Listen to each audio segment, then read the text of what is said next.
السلام عليكم. اليوم غادي نوجدوا ثلاثه انواع د العصائر الرمضانيه اقتصاديين دغيا كيوجدوا بمكونات اللي سهله وبسيطه وكاينين في كل دار وكيجيو يا سلام ما تشبعوش منهم. صراحه ضروري خاصكم تجربوه.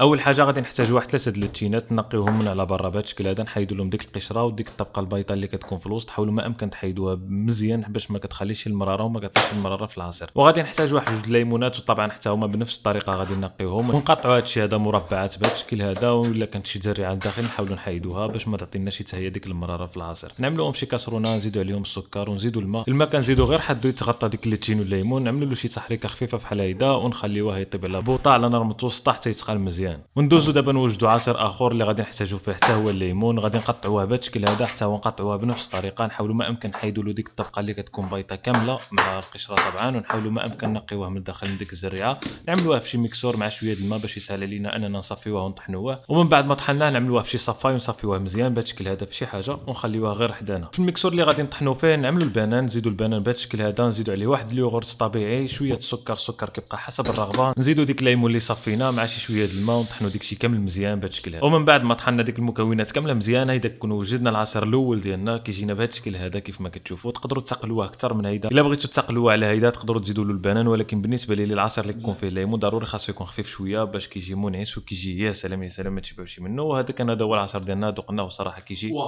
نوجدوا العصير الثاني دابا اللي كيجي يا سلام، والطريقه ديالو سهله بزاف. غادي نحتاجوا فيه فريسه، سكر حسب الرغبه، نزيدوا عليه شويه البنان، مزهر، ونزيدوا عليه شويه القرفه، نزيدوا الماء الكميه اللي نشوفوها حنايا مناسبه، نشدوا على داك الشيء نعملوها في ميكسور ونميكسيو داك الشيء كامل مزيان. ومن بعد ما طحنا هذا العصير نحيدوه من ديك الميكسور ونعملوه في شي غرف بهذا الشكل هذا. كيجينا العصير بهذا الشكل هذا كيف ما كتشوفوا. صراحه كيجي منعش ويا سلام وخفيف، وتقدروا حتى هو الا بغيتوا تقلوه تزيدوا له فريسه، تعملوا فريسه زايده، اي مكون كيعجبكم تقدروا تعملوها زايد. وهنايا كنقيس هذا العصير حداكم بلا ما نقول لكم بلي هذا العصير كيجي.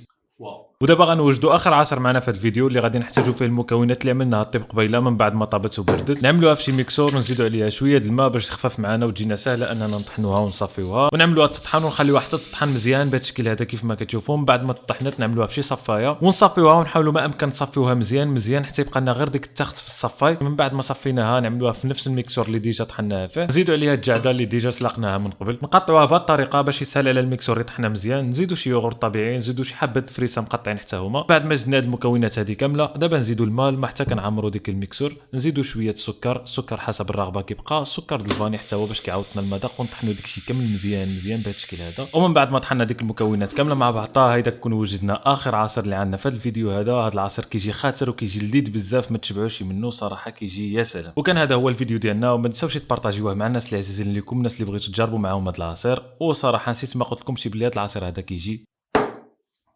المكونات والمقادير كامله غادي نخليها لكم في صندوق الوصف، ولا كنتو في باج فيسبوك فغتجبروها في اول تعليق. تهلاو.